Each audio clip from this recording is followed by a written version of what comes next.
ఈ దశలో ఇంత గొప్ప కార్యక్రమాలు జరుగుతూ ఉంటుంటే ఎవరింట్లోకే జేబులకే పైసలు తెచ్చిస్తున్నాం అన్నట్టుగా ఫెడరల్ సిస్టంలో రాష్ట్రము కేంద్రము ఆర్థిక నిధులకు సంబంధించిన ఆనాడు రాజ్యాంగంలో ఎందుకంటే ఇలా 76వ ఇలా మనం గణతంత్ర దినోత్సవ వేడుకలు జరుపుకుంటా ఉన్నాం.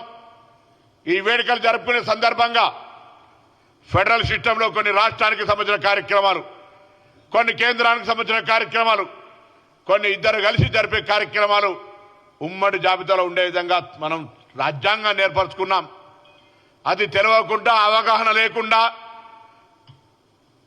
ఇందిరమ్మ పేరుంటే ఇళ్లకు డబ్బులు ఇవ్వమంటా ఉన్నారు కొంతమంది, సొంత జేబుల్లోకే ఇచ్చినట్టుగా. అన్ని దగ్గర పెట్టుకొని మాట్లాడండి. ఇప్పటికే తెలంగాణ బీజేపీ తెలంగాణ ప్రజలకు మోసం చేసింది.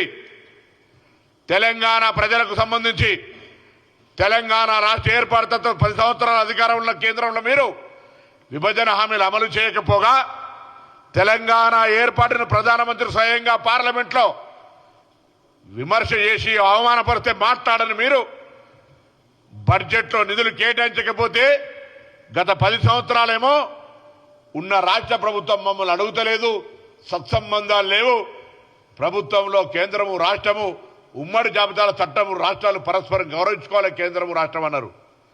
కానీ ఇవాళ తెలంగాణ ప్రభుత్వం ప్రజల పాలన ప్రభుత్వం, ప్రధానమంత్రి గారితో సహా అనేక మంత్రుల్ని ఈ రాష్ట్ర ప్రయోజనాల కొరకు కలుస్తూనే ఇక్కడి నుంచి ప్రాతినిధ్యం వేస్తున్న వాళ్ళందరినీ కూడా తెలంగాణ ప్రయోజనాల కొరకు సహకరించమని గొంతెత్తి అడిగితే కూడా బడ్జెట్లో నిధులు కేటాయించలేదు.